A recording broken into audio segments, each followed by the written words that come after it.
کہ وہ حضرت یوسف علیہ السلام کو لے کر جب وہ عزیز مصر کی بیوی بند کمروں میں چلی گئی، کمرے بند کرتی گئی 7 کمرے، وہاں ایک بت تھا، اس نے ایسے اس کے اوپر کپڑا ڈالا، بت کے اوپر اس کے کپڑا ڈال دیا۔ آپ نے فرمایا یہ کیا کر رہی ہو؟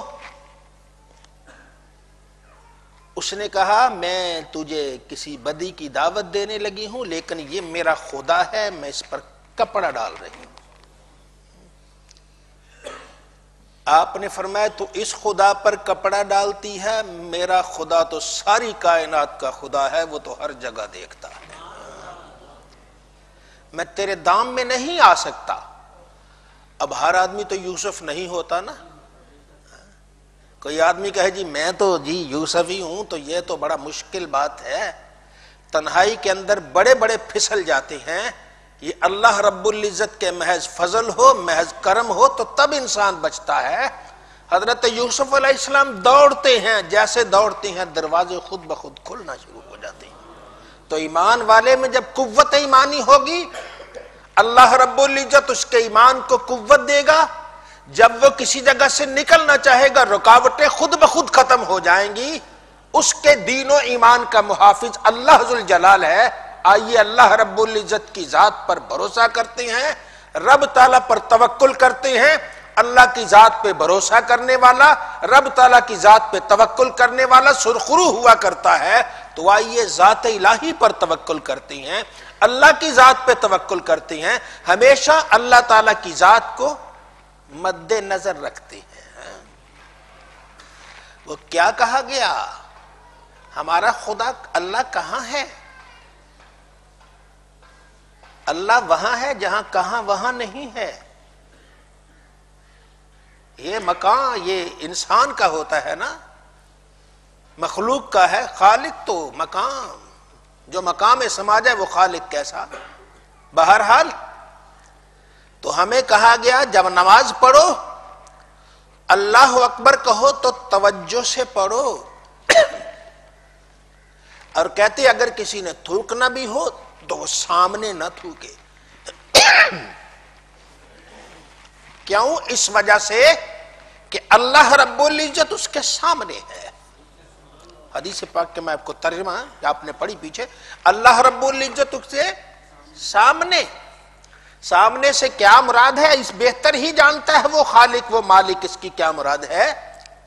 الفاظ اس کا ترجمہ یہ ہے، تو اس کا مطلب یہ ہے ایمان والے تیرا خالق تیرا مالک تجھ سے دور نہیں ہے، تو اللہ اکبر کہتا ہے تیرا مالک تو تیرے پاس ہے، تیرا رازق تو تیرے پاس ہے، تو کیوں گھبراتا ہے؟ تو بندہ مومن جب خلوص والا اخلاص والا اللہ رب العزت کی ذات پہ توکل کرتا ہے تو رب تعالیٰ پھر اس بھروسے کا لاج رکھتا ہے، اور بندہ جب بھی خلوص دل سے اللہ کو پکارتا ہے رب تعالیٰ کی پکار لبیک کہتے ہوئے اس کے پاس آ جاتی ہے۔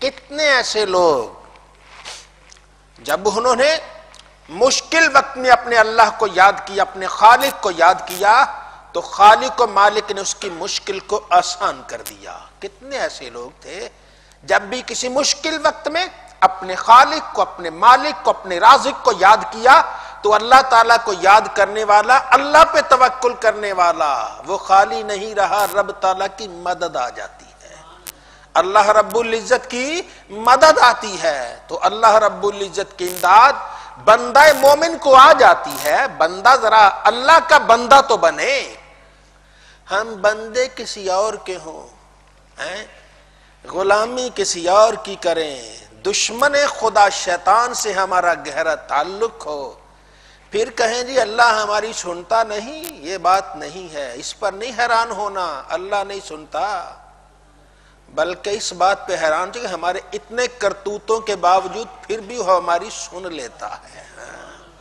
ہاں تو یہ اللہ رب العزت بڑا کریم ہے، بڑا رحیم ہے، انسان ندا دے تو صحیح، آواز دے تو صحیح، بندے کی آواز کیا نکلے گی؟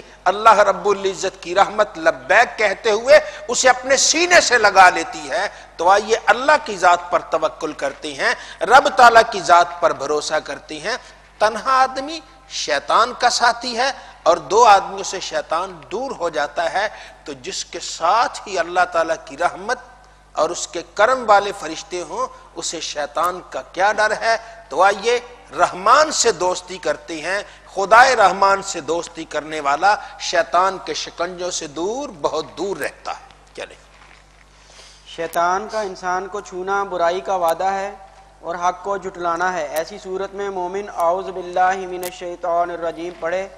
عن عبداللہ ابن مسعود رضی اللہ عنہ قال قال رسول اللہ صلی اللہ علیہ وآلہ وسلم قال ان للشیطان لمۃ بابن آدم وللملک لمۃ فاما لمۃ الشیطان فایعاد بالشر وتکذیب بالحق واما لمۃ الملک فایعاد بالخیر وتصدیق بالحق فمن وجد ذلك فليعلم انه من الله وليحمد الله ومن وجد الاخرى فليتعوذ بالله من الشیطان الرجیم ثم قرأ اعوذ باللہ من الشیطان الرجیم بسم اللہ الرحمن الرحیم الشیطان یعدکم الفقر ویأمرکم بالفحشاء واللہ یعدکم مغفرة منہ وفضلا واللہ واسع علیم۔ حضرت عبداللہ بن مسعود رضی اللہ عنہ سے روایت ہے کہ حضور رسول اللہ صلی اللہ علیہ وآلہ وسلم نے ارشاد فرمایا، بے شک شیطان آدم کے بیٹے کے دل میں خیال ڈالتا ہے اور فرشتہ بھی خیال ڈالتا ہے۔ شیطان کا چھونا برائی کا وعدہ دینا ہے اور حق کو جھٹلانا ہے، اور فرشتے کا چھونا اچھے کام کا وعدہ کرنا ہے اور حق کی تصدیق کرنا ہے۔ جو شخص اس کا احساس کرے تو وہ سمجھ لے کہ اللہ کی جانب سے ہے، وہ اللہ کی حمد و ثنا کرے، اور جو شخص دوسری بات کو پائے وہ اللہ کی شیطان مردود سے پناہ طلب کرے۔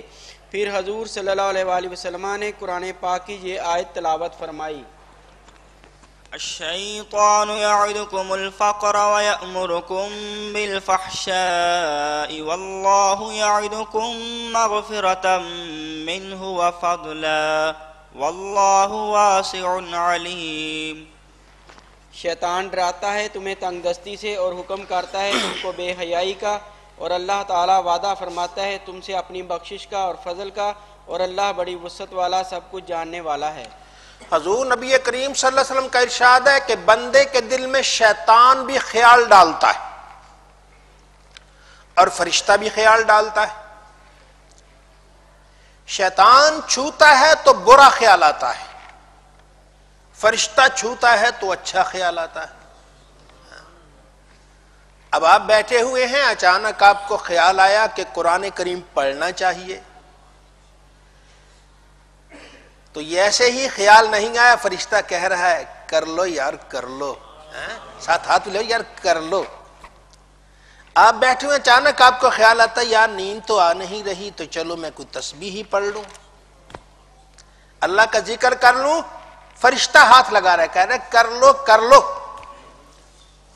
اور اگر آپ بیٹھے ہوئے ہیں اور آپ سوئے لیٹے ہیں، نیند نہیں آ رہی، تو آپ کے دل میں یار نیند تو نہیں آ رہی، چلو کوئی ٹی وی کھول کے کوئی اور کت خانہ ہی دیکھ لیتا ہوں، تو سمجھیے پھر شیطان نے ہی کچھ کیا ہے، شیطان نے ہی کچھ کیا ہے۔ تو آئیے رحمان کے بندے بنتے ہیں، شیطان کے نہیں۔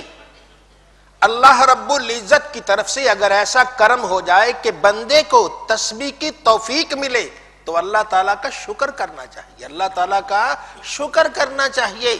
آپ کہتے ہیں الحمدللہ، اس الحمدللہ پر بھی الحمدللہ کہنا چاہیے، یا اللہ تیرا شکر ہے تو نے اپنی حمد کی ہمیں توفیق عطا فرمائی ہے۔ بندہ قرآن کریم کی تلاوت کرتا ہے، اسے اللہ کا شکر کرنا چاہیے، یا اللہ تو نے ہمیں تلاوت قرآن کی توفیق دی ہے۔ بندہ گھر میں بیٹھا ہے، اچانک اسے خیال آتا ہے یار مسجد جا کے نماز پڑھنی چاہیے، تو مسجد جا کے نماز پڑھنی چاہیے۔ یہ شیطان تو خیال نہیں ڈالتا، یہ تو فرشتے کی طرف سے ہے، اللہ کی طرف سے، اللہ کی رحمت ہے، اسے خیال آ رہا ہے۔ اور اگر بیٹھے بیٹھے اذان بھی ہو رہی ہے تو خیال آتا ہے یار چھوڑو پر یہ مولوی تو ہر وقت لگے ہی رہتے ہیں. اب خیال آتا ہے کالوں کو تو کوئی نہیں روکتا نا یار اتنی اونچی آواز لگائی ہے بس یہ رہنے دو اور پڑھ لیں گے دیکھیں ساری عمر پڑھتے ہی رہے ہیں. اب یہ خیال آئے گا تو سمجھئے یہ شیطانی خیال ہے. تو اللہ رب العزت ہم سب کو شیطان کے خیالات سے بچائے اور اپنی رحمتوں والے خیالات ہمارے دل میں ڈالے. کسی کے دل میں اچھا خیال آنا یہ بھی رب تعالیٰ کا انعام ہے.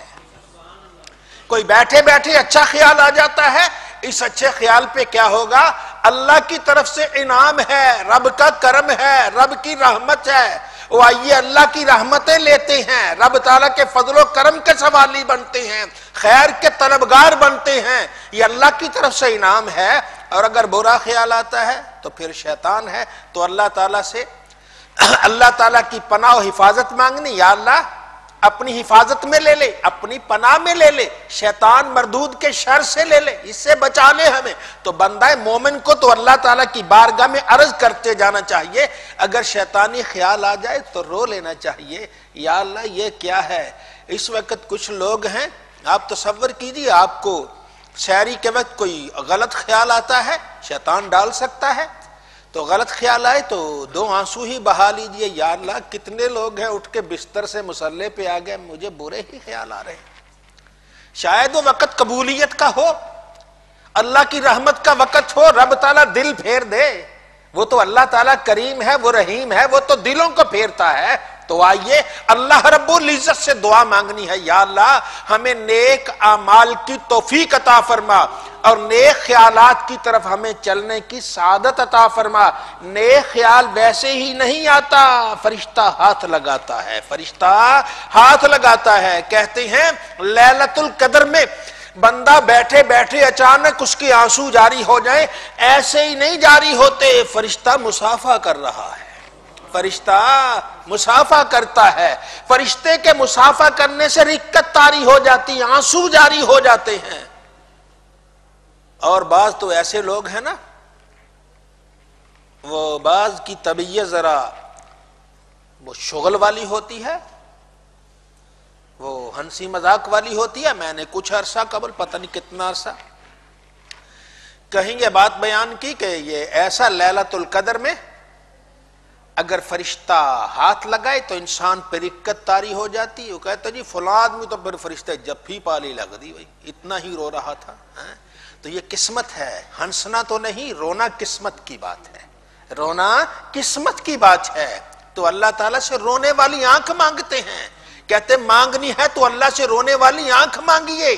کتنے ایسے لوگ ہیں دن بھر نیکیاں کرتے رہتے ہیں, رات نیکیوں میں گزارتے ہیں, سحری کے وقت کہتا ہے یا اللہ ہم جیسا کوئی برا ہے ہی نہیں, ہم جیسا کوئی برا ہے ہی نہیں ہے. تو آئیے اللہ رب العزت سے دعا مانگتے ہیں, اے خالق و مالک ہمیں نیکی کی توفیق عطا فرما, ہمیں اچھائی کی توفیق عطا فرما, ہمیں سعادتوں سے لبریز فرما.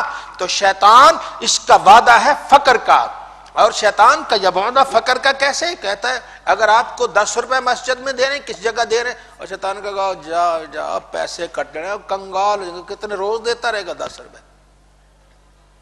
10 روپے دے گا تو 100 میں سے تو 100 تو نہیں رہا, 90 روپے رہ جائیں گے, 13 تو 100 ہی ختم ہو گیا. شیطان تو یہ فقر کا وعدہ کرتا ہے, تو فقیر ہو جائے گا, اور کہتا ہے یہ 10 مسجد نہ دے, کوئی بے حیائی کر لے. شیطان یار ادھر کیا ادھر چلتے ہیں, ذرا دنیا کی لذت لیتے ہیں. تو اللہ مغفرت کا وعدہ کرتا ہے, رب کہتا ہے دے دو میں تمہاری زندگی کے سارے گناہوں کو معاف کر دوں گا.